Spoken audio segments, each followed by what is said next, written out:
Le podcast Déclic comprend les transitions pour vulgariser, ouvrir la réflexion et surtout donner envie d'agir. Bonjour et bienvenue dans Déclic comprendre les transitions, dans lequel nous explorons les coulisses des transformations humaines, managériales, numériques et environnementales des individus et des organisations. Aujourd'hui, on est ravis de recevoir un nouvel invité, Zamoura. Bonjour Raphaël. Bonjour. Tu es donc consultant pour Plug and Play, tu vas nous expliquer un petit peu ce que vous faites. Peut-être d'ailleurs en introduction sur cet épisode, tu peux nous présenter ce que vous déployez, ce que vous faites sur le territoire national et puis surtout sur le territoire région sud qui nous intéresse aussi aujourd'hui. Très bien, merci beaucoup pour l'introduction. Donc j'ai fait partie du groupe Plug and Play qui est une entreprise à l'origine américaine mais qui est déployée, qui a aujourd'hui autour des 70 bureaux autour du monde. Et on travaille autour des trois axes. Les premiers, c'est l'investissement dans des startups, donc l'investissement VC, Venture Capital. Le deuxième, c'est les conseils en innovation pour des grands groupes. Et le troisième, c'est l'accélération des startups que nous on accompagne en interne. Dans ces startups, des fois, on peut investir nous-mêmes avec nos fonds, ou on peut aussi faciliter l'investissement de la part d'autres groupes, d'autres fonds avec lesquels on collabore. Plus concrètement, ici en France, on a un grand bureau à Paris. On vise à la création, à l'ouverture d'un bureau ici à Marseille, d'où notre présence sur place, parce qu'on constate. Ça intéressera peut-être les auditeurs qui nous écoutent. Oui, parce qu'on constate effectivement les potentiels de la région et on voit tout ce qui peut être fait ici sur place. Les secteurs, on a des experts autour des 24 filières au sein de Plug and Play qui nous permettent de travailler du coup avec des grands groupes et animer aussi des écosystèmes assez variés. Les filières dans lesquelles nous on va commencer l'activité très probablement ici dans la région sud sont la filière de la santé, pharma, cosmétique, la filière des l'IA appliquée au sales et la filière de la sporttech. C'est les premières filières qu'on a identifiées comme des secteurs clés, mais on ne va pas se limiter à ces secteurs-là. D'ailleurs, les faits qu'on soit un groupe américain n'empêche pas qu'on préserve les enjeux nationaux, qu'on soit bien conscient du contexte géopolitique. Et, on parlera notamment, on prépare l'interview, on a parlé, parce qu'on anticipe un peu les questions des auditeurs sur la souveraineté nationale. Il y a l'IA aussi, on va en parler. Mais effectivement, ce que tu dis, c'est vrai que c'est important aussi de poser le cadre, de prendre en considération les enjeux du territoire, sans dénaturer. Exactement. L'avantage de faire partie d'un groupe comme celui-ci, c'est qu'on peut tirer des bénéfices des interactions avec des bureaux qui sont implantés localement dans d'autres territoires avec lesquels on a des synergies, par exemple le nord de l'Afrique ou d'autres régions d'Europe, sans perdre de l'autonomie et de l'indépendance de la prise de décision au niveau national. Donc ça, c'est intéressant, mais on peut en parler quand on aborde les questions suivantes, si vous voulez. Oui, on a parlé de la région, c'est comme ça qu'on va introduire notre échange. La région sud, laboratoire d'innovation, innovation que vous portez chez Plug and Play, comme nous ici à la COC avec le groupe en expérience. La région sud s'affirme aujourd'hui comme un territoire d'innovation, notamment autour de l'IA, de la data, des nouveaux modèles économiques. Comment, d'après toi, un territoire justement, il peut jouer un rôle structurant dans l'accompagnement des startups, des grands groupes, des écosystèmes face à ces transformations qui sont majeures aujourd'hui?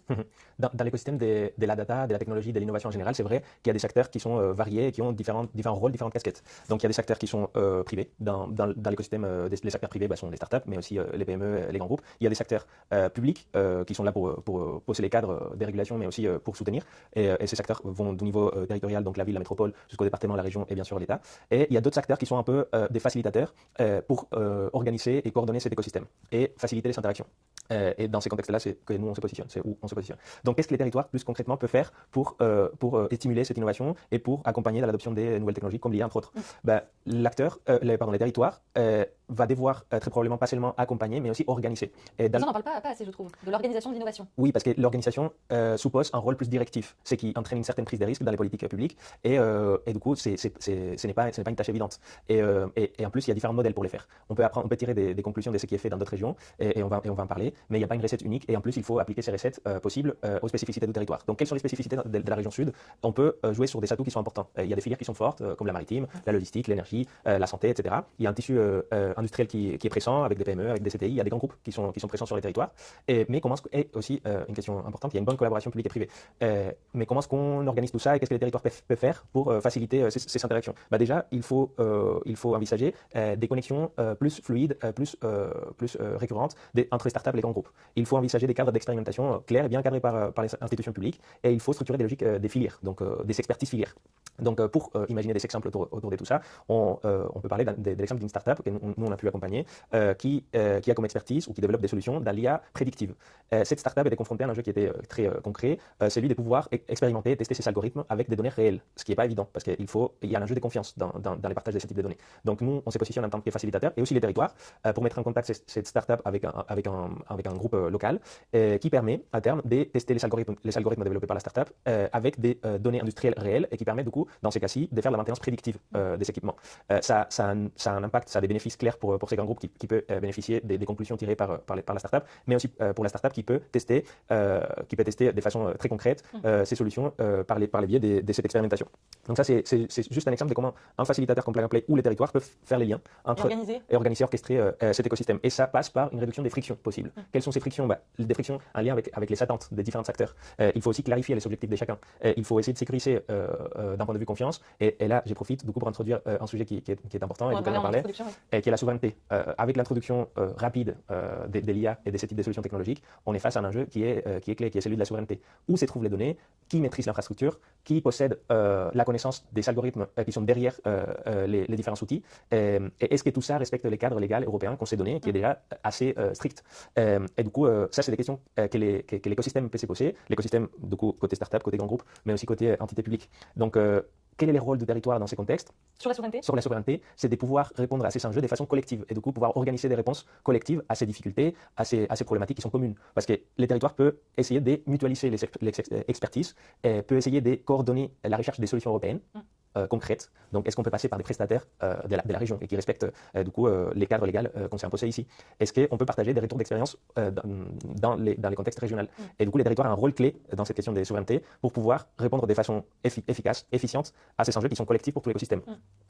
Juste un dernier point par rapport à cette question. De notre point de vue, un territoire n'est pas plus innovant de par le nombre des solutions innovantes qui se développent, mais plutôt, les territoires devient plus intéressant quand il est capable de coordonner toutes ces initiatives. Bien sûr, ça fait sens. Justement, on parle d'IA, de data, nouveau business model. En 2026, l'intelligence artificielle, comme tu l'as rappelé, la data redéfinissent un peu les chaînes et beaucoup les chaînes de valeur et les modèles économiques. En quoi ces mutations permettent de transformer des transformations culturelles et humaines profondes?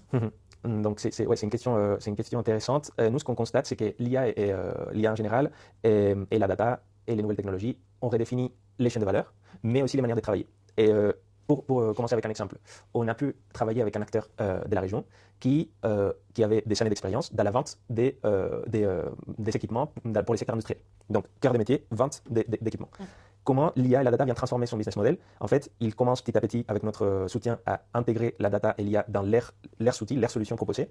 Et ils s'évoluent d'un modèle dans lequel les revenus viennent entièrement de la vente à un modèle dans lequel les revenus sont complémentés par de la maintenance prédictive, par l'utilisation des données qui viennent des cycles de production des différents clients, par un accompagnement. Donc, on passe d'un modèle de vente à un modèle presque entièrement d'abonnement ou de souscription à de l'information et aussi à un accompagnement pour leurs propres clients dans leur optimisation des procédés industriels. Donc, ça, c'est un exemple de comment les business models peuvent changer radicalement.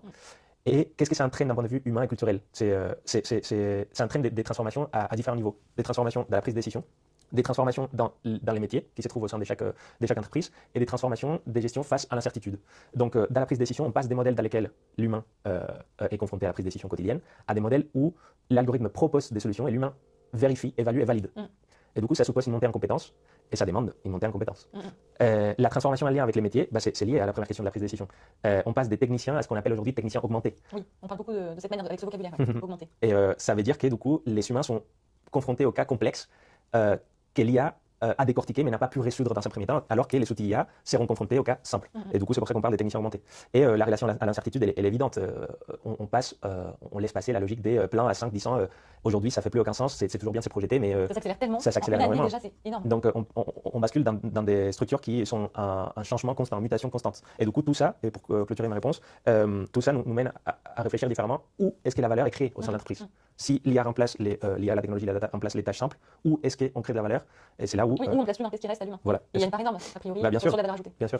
On arrive en fin d'épisode, c'est passionnant. Une question qu'on avait à cœur de développer avec toi, c'est l'aspect psychologique. La psychologie au cœur des phases critiques pour les startups notamment. Les startups accompagnées dans la région, elles traversent des phases de création, d'hypercroissance, de pivot, parfois même de repositionnement stratégique. Comment la dimension psychologique chez les fondateurs comme dans les équipes devient un facteur clé pour la résilience et la performance durable? Oui, c'est comment du coup mettre en lien les enjeux des transformations des startups avec la dimension psychologique. C'est un facteur clé parce que la startup, au sein de la startup, tout est disons, accéléré, tout est intensifié, amplifié. Il y a une vitesse, il y a une pression, il y a une incertitude qui sont spécifiques à ce type de structures, qui sont dans leur naissance ou parlant de leur naissance. Et tu mentionnais des phases critiques de ces startups qui sont du coup la création, des fois on les souhaite l'hypercroissance, les pivots ou les repositionnements stratégiques, etc. Chaque étape a ses enjeux et la dimension psychologique a toute sa place. Donc pour prendre par exemple un exemple, on a pu accompagner une startup qui heureusement a passé des 8 employés à 60 dans l'espace des même pas 200.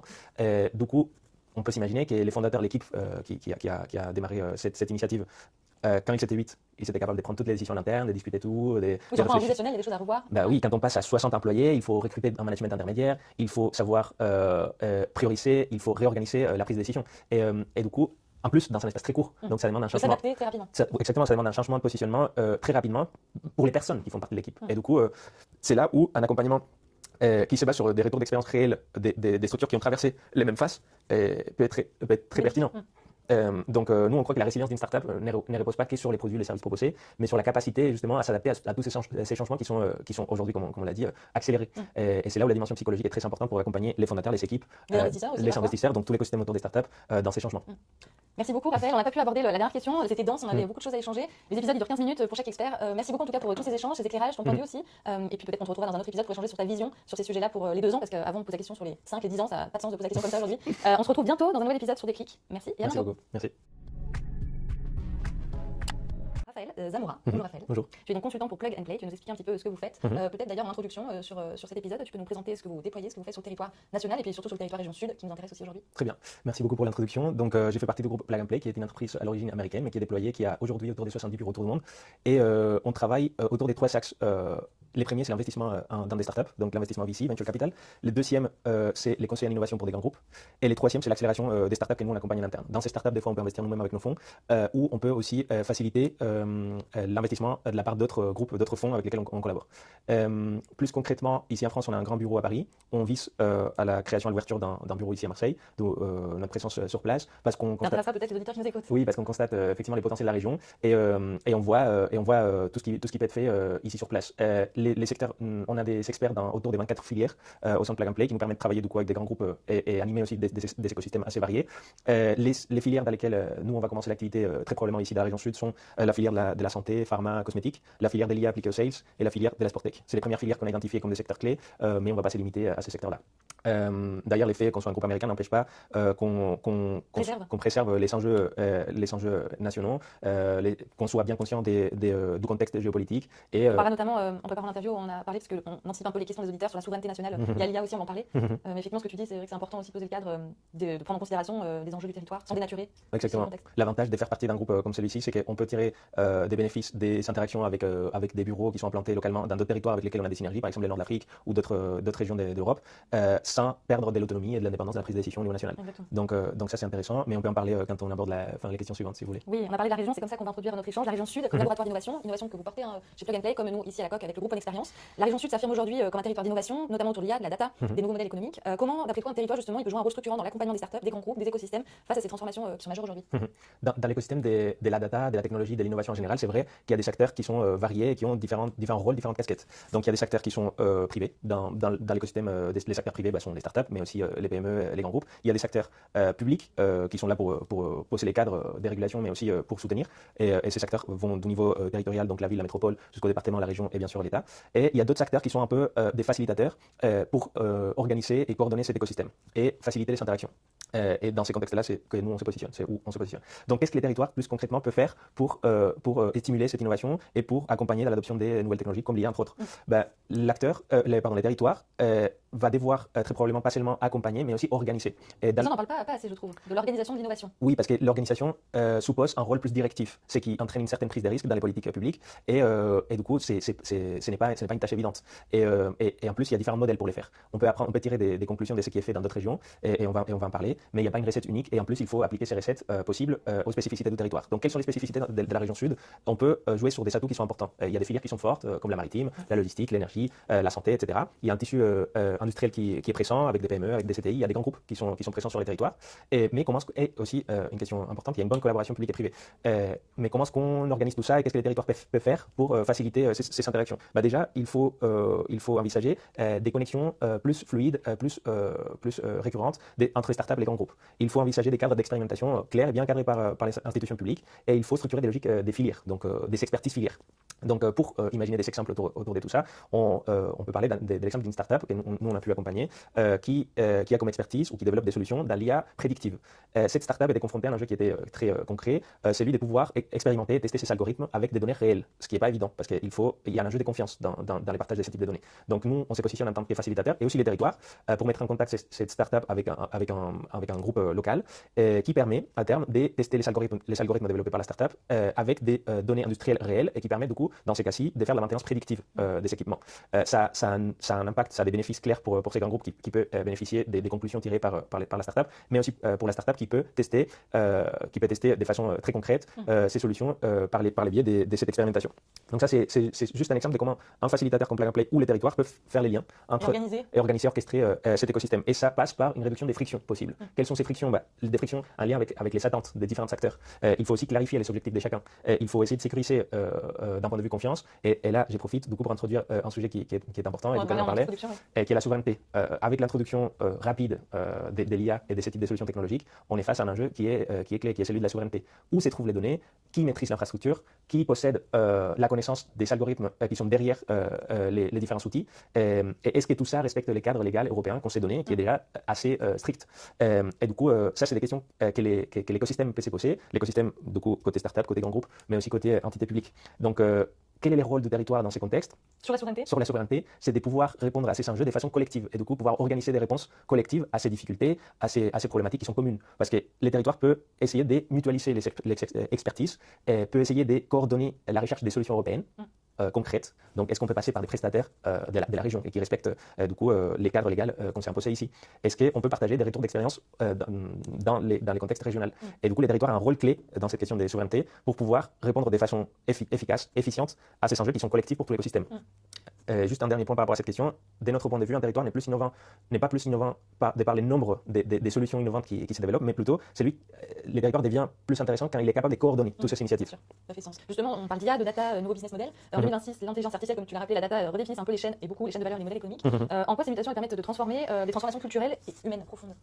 Donc c'est une question intéressante. Nous, ce qu'on constate, c'est que l'IA en général et la data et les nouvelles technologies ont redéfini les chaînes de valeur, mais aussi les manières de travailler.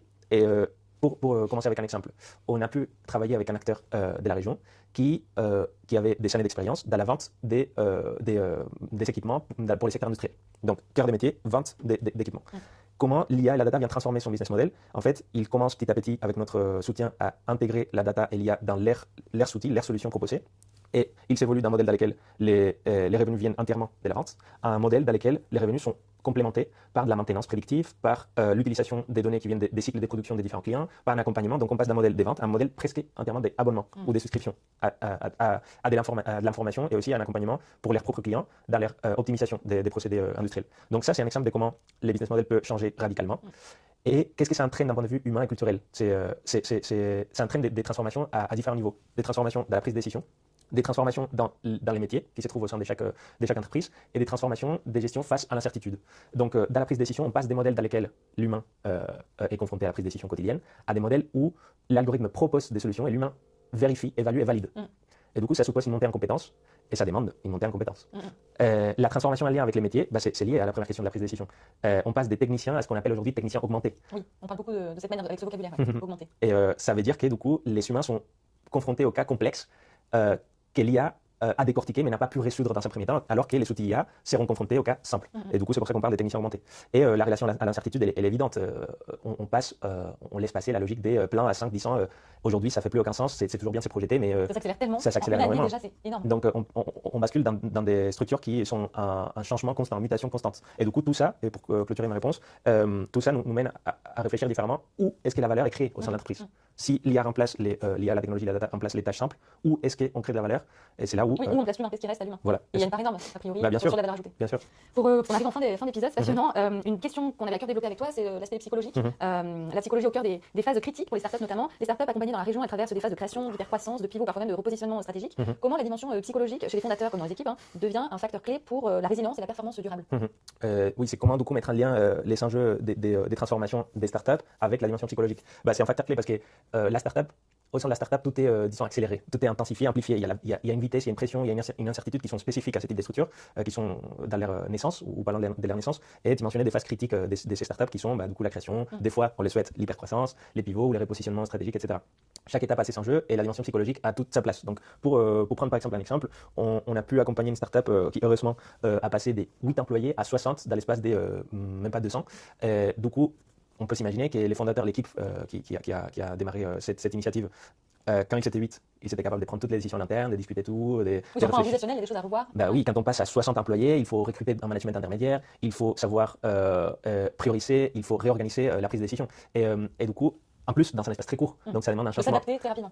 Exactement, ça demande un changement de positionnement très rapidement pour les personnes qui font partie de l'équipe. Et du coup, c'est là où un accompagnement qui se base sur des retours d'expérience réels des structures qui ont traversé les mêmes phases peut être très pertinent. Donc, nous, on croit que la résilience d'une startup ne repose pas que sur les produits et les services proposés, mais sur la capacité justement à s'adapter à tous ces changements qui sont aujourd'hui, comme on l'a dit, accélérés. Et c'est là où la dimension psychologique est très importante pour accompagner les fondateurs, les équipes, les investisseurs, donc tout l'écosystème autour des startups dans ces changements. Merci beaucoup, Raphaël. On n'a pas pu aborder la dernière question. C'était dense, on avait beaucoup de choses à échanger. Les épisodes, ils durent 15 minutes pour chaque expert. Merci beaucoup en tout cas pour tous ces échanges, ces éclairages, ton point de vue aussi. Et puis peut-être qu'on te retrouvera dans un autre épisode pour échanger sur ta vision sur ces sujets-là pour les 2 ans, parce qu'avant de poser la question sur les 5, les 10 ans, ça n'a pas de sens de poser la question comme ça aujourd'hui. On se retrouve bientôt dans un nouvel épisode sur Déclic. Merci et à bientôt. Merci beaucoup. Merci.